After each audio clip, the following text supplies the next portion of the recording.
नमस्कार, आप देख रहे हैं सी न्यूज़ 12। तो मैं हूं ऋषभ सक्सेना। वक्त हो गया है उत्तर प्रदेश बुलेटिन का। उत्तर प्रदेश बुलेटिन में बात होगी बिजनौर की, जहां दिव्यांग दंपत्ति का नवजात बच्चा अस्पताल से गायब हो गया। देखिए ये रिपोर्ट विस्तार से। भीमपुर थाना क्षेत्र के छोया नगली गांव में रहने वाले गरीब दिव्यांग दंपति करण और रुकमेश का नवजात बच्चा नूरपुर के एक निजी अस्पताल से गायब हो गया, जिससे इलाके में सनसनी फैल गई। आरोप है कि 13 मई 2025 को एसआर हेल्थ केयर सेंटर से ऑपरेशन में जन्मे बच्चे को अस्पताल के डॉक्टरों ने मशीन में रखने की बात कहकर 2 दिन बाद बुलाया, लेकिन फिर बच्चा नहीं सौंपा गया। पीड़ित दंपति के अनुसार डॉक्टर रीना चौधरी, जावेद महल सिंह और संचालक सलमान ने उन्हें बच्चे से वंचित कर दिया। सुनवाई न होने पर पूर्व सांसद भारतेंद्र सिंह की पहल पर पुलिस ने बच्चा चोरी समेत गंभीर धाराओं में मुकदमा दर्ज कर जांच शुरू की। दंपति का रो कर एक ही सवाल है, हमारा बच्चा हमें वापस चाहिए। हाँ, क्या नाम है आपका? नाम है रुकमेश है। रुकमेश जी, आपका बच्चा गायब चोरी होने की रिपोर्ट आपने लिखाई, क्या मामला? सर वो जब मतलब कोल्लू पे काम करते थे ना, तो वे आई, वे बोली ना तुम्हारा उसमें हम मतलब थोड़े बहुत पैसे में तुम्हारा काम करवा देंगे। मैं कहा ठीक है। जब वो हम हॉस्पिटल में आए, हम 9-10 बजे करीब हम हॉस्पिटल में पहुंच गए थे। उन्होंने जब तक मैंने उनसे कि जब मेरे 4 बच्चे नॉर्मल हैं, मैं नॉर्मली की स्वच्छता में रहूँगी कि मैं ऑपरेशन नहीं करानी। आने ठीक है। ये जब लोग बाहर ही रहे, ये हमारे दौरे नहीं आए। वे बोले ना ऑपरेशन नहीं हो जाएगा, उससे तुम बढ़िया रहेंगे, तुम्हारा एकदम पीछा भी छुट जाएगा और तुम्हें छुट्टी भी वगैरह मिल जाएगी, तुम बेफिक्र रहिए, कोई दिक्कत नहीं आने की तुम्हें। मैं कहा ठीक है। उन्होंने मेरा ऑपरेशन करके और बच्चा फिर मुझे दिखाया ही नहीं, रोज तो एक ही आवाज़ भी नहीं गई मुझे, फिर तो मैंने देखा ही नहीं वो। फिर उन्होंने मुझे अंत दूसरे कमरे में ले जाके लौटा दिया ना, तुम्हारा बच्चा उसमें मशीन में रखवाने की सुनता है, तुम्हें दिखवा देंगे बाद में। हमें तो वो बच्चा अब लो भी नहीं मिला। कितने दिन हो गए बच्चा पैदा हुए? 5 अप्रैल थी, मई 5 मई को हुआ था। क्या नाम है भैया? करण। करण जी, क्या मामला है? आपके बच्चा गायब चल रहा है, चोरी हो गया क्या? जी, बताओ क्या मामला, कहाँ पैदा हुआ था? नूरपुर ऐसा होटल अस्पताल में रीना चौधरी के हैं। कब? 13 मई 5। अच्छा, जी तो अब बच्चा आपको मिला नहीं अभी तक? जे नहीं, हमने पूछा, मैं कहा हमारा बच्चा दिखाओ एक दफ़ा को, भाई माँ का जी कर रियाज के देखने को नू दिखाइयो ज़रा। तो बोल लगा नू गुजरात पहुँचा रखा वो लड़का। कहीं हमने डॉक्टर से कही, डॉक्टर बोल लगा मेरा भैया ले गया, और डॉक्टर ने कहा मेरी बहन ले गई, कहीं दिल्ली बताओ कहीं गुजरात बताओ। हम 12 दिन हो गए चक्कर काटते, हम तो ऐसे रिक्शा ले जाओ तो कर करके। तो फिर क्या हुआ? कोई कारोबार अभी तो है नहीं है, वैसे हमने रिपोर्ट करी है, देखो क्या होता है। बच्चा चोरी की रिपोर्ट हो गई? जी, किस किस के खिलाफ? रीना चौधरी के, सलमान के, और उनके सलमान के जो उनका नाम से हॉस्पिटल चल जाओ, और बदना है। अब आप क्या चाहते हैं? हमें तो बच्चा चाहिए। जी, बिजनौर से सीनियर संवाददाता सलीम हाशमी के साथ अजमल अंसारी की रिपोर्ट।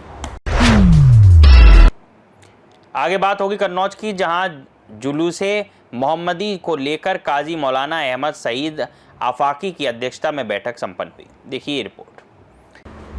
इत्र नगरी कन्नौज में 12 वफात की तैयारियां शुरू हो गई है। मरकजी जुलूसे मोहम्मदी कमेटी की बैठक नूरी तैयबा मस्जिद पाटा नाला में आयोजित हुई, जिसकी अध्यक्षता जिला काजी मौलाना अहमद सईद आफाकी ने की। बैठक में शहर की विभिन्न कमेटियां शामिल हुई और जुलूस मार्ग व प्रशासन की गाइडलाइन को लेकर विस्तार से चर्चा की गई। हाफिज जियाउल कमर आफाकी ने कहा कि इस बार भी पूरे एहतमाम के साथ कन्नौज की कादिमी जुलूसे मोहम्मदी निकाली जाएगी। कन्नौज के अलवारी रेजिडेंशियल सेंटर में किस तरीके से आज मीटिंग की गई और इस मीटिंग का उद्देश्य क्या है? आज अल्हम्दुलिल्लाह जो मीटिंग की गई है वो जुलूस मोहम्मदी शहर कन्नौज के हवाले से मीटिंग की गई है। और इस साल 2025 1447 हिजरी का ये आने वाला जुलूस मोहम्मदी 12 रबीउल अव्वल शरीफ को, जो हमारे नबी मोहसिन इंसानियत पैगम्बर आखिरुज़्ज़मा मुहम्मदुर रसूलुल्लाह सल्लल्लाहु ताला अलैहि वसल्लम की विलादत की खुशी में मनाया जाता है। इस साल एक बड़ी खुशी की बात यह है कि हमारे प्यारे नबी सल्लल्लाहु अलैहि वसल्लम के पैदाइश को 1500 साल मुकम्मल हो रहे हैं। तो पूरी दुनिया में, पूरे वर्ल्ड में, दुनिया की 256 कंट्रियों में सभी जगह पर जुलूस मोहम्मदी और जश्न विलादत इंशाअल्लाह बड़ी शानो शौकत के साथ मनाया जाएगा। और शहर कन्नौज के लोग भी अल्हम्दुलिल्लाह, हिंदुस्तान का जो एक अजीब व शान शहर है, तारीख़ी शहर है, यहाँ पर तकरीबन साल से जुलूस मोहम्मदी निकालते चले आ रहे हैं। और इस साल अल्हम्दुलिल्लाह रिवायती तौर पर 61वां जुलूस मोहम्मदी इंशाअल्लाह कन्नौज शहर का होगा, जिसमें हज़ारों की तादाद में लोग शरीक होते हैं और होंगे। हम सभी से गुजारिश करते हैं कि जितने भी लोग हमारे भाई सुन रहे हैं आपके चैनल के हवाले से, वो इस जुलूस मोहम्मदी के लिए मुकम्मल तैयारी। कन्नौज से सीनियर संवाददाता सीबू की रिपोर्ट। अगली खबर भी कन्नौज से है, जहां एसपी विनोद कुमार ने बड़ा फेरबदल किया है, जिससे पुलिस विभाग में हलचल मच गई है। देखिए रिपोर्ट विस्तार से। खबर कन्नौज से है, जहां एसपी विनोद कुमार ने देर शाम को बड़ा फेरबदल कर दिया, जिससे पुलिस विभाग में हलचल मच गई। 3 थानेदारों का तबादला करते हुए नए अधिकारियों को जिम्मेदारी सौंपी गई। तीरवा कोतवाली में तैनात अतिरिक्त इंस्पेक्टर राधेश्याम को विष्णुगढ़ थाने का प्रभारी बनाया गया है। वहीं कुसुमखोर चौकी प्रभारी अब सकरावा थाना संभालेंगे और कला चौकी प्रभारी नीलम सिंह को इंदरगढ़ का चार्ज सौंपा गया है। सूत्रों के मुताबिक एसपी की निगाह में कई और थानेदार हैं, जिन पर जल्द ही कार्रवाई हो सकती है। कन्नौज से सीनियर संवाददाता सीबू की रिपोर्ट।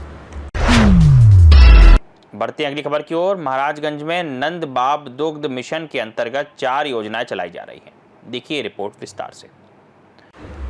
महाराजगंज जनपद में पशुपालन को बढ़ावा देने के लिए नंद बाब दुग्ध मिशन के तहत 4 योजनाएं चल रही हैं। पहली मुख्यमंत्री देशी गाय प्रजनन योजना है, जिससे स्वदेशी उन्नत नस्ल की गायों की खरीद पर 40,000 तक अनुदान मिलता है। दूसरी मुख्यमंत्री प्रगतिशील पशुधन प्रोत्साहन योजना है, जिसमें नस्ल सुधार और दूध उत्पादन बढ़ाने के लिए 10 से 15,000 तक प्रोत्साहन राशि दी जाती है। तीसरी नंदिनी किसान समृद्धि योजना और चौथी मिनी नंदी किसान समृद्धि योजना दोनों गौवंश संवर्धन और दुग्ध उत्पादन को बढ़ावा देती हैं। इन योजनाओं का लाभ 23 अगस्त 2025 तक लिया जा सकता है। लेकर के क्या कुछ जानकारी है उसके बारे में डिटेल बताएं सर, कैसे आम लोग उसका लाभ उठा सकते हैं? नंद बाबा दुग्ध मिशन के अंतर्गत 4 योजनाएं चल रही हैं। उसमें एक योजना है, पहली योजना माननीय मुख्यमंत्री स्वदेशी गौ संवर्धन योजना। इस योजना में 2 स्वदेशी गायें हैं, जिसमें आपकी साहिवाल, गिर, थारपाकर, हरियाणा, ये प्रदेश के बाहर से लाने पर एक गाय पर 40,000 का अनुदान दिया जाता है और 2 गायों पर अधिकतम 80,000 का अनुदान दिया जाता है। इसी तरह से नंद बाबा दुग्ध मिशन के अंतर्गत जो दूसरी योजना है, उसका नाम है माननीय मुख्यमंत्री प्रगतिशील पशुपालक प्रोत्साहन योजना। इस योजना में जो पशुपालक के अपने पास पहले से स्वदेशी गायें हैं, साहिवाल हो, गिर हो, थारपाकर हो, अगर इस नस्ल की गायें हैं उसके पास में और वो दूध दे रही हैं, अगर 8 से 12 लीटर तक दूध है तो 10,000 रुपये उस पशुपालक को प्रोत्साहन के रूप में सरकार देती है। अगर 12 लीटर से ऊपर दूध दे रही है गाय तो 15,000 रुपये। महाराजगंज से सीनियर संवाददाता अंगद शर्मा की रिपोर्ट। बुलेटिन के अंत में बात होगी संभल की, जहां ऑनलाइन सट्टा रैकेट का पुलिस ने पर्दाफाश किया है। देखिए रिपोर्ट विस्तार से। संभल से शुरू होकर दुबई तक फैले एक बड़े ऑनलाइन सट्टा रैकेट का पुलिस ने पर्दाफाश किया है, जिसमें 800 करोड़ रुपए से अधिक का अवैध लेन देन हुआ। ये गिरोह 500 से ज़्यादा फर्जी फ्रेंचाइजी, बैंक अकाउंट्स और इनक्रिप्टेड चैट्स ऐप्स के जरिए पूरे भारत में जुए के जाल बिछा रहा था और कमाई हवाला के माध्यम से दुबई पहुंचाई जा रही थी। पुलिस की छापेमारी में तकनीकी उपकरण और दस्तावेज बरामद हुए हैं, जिनमें गिरोह के कई राज खुले हैं।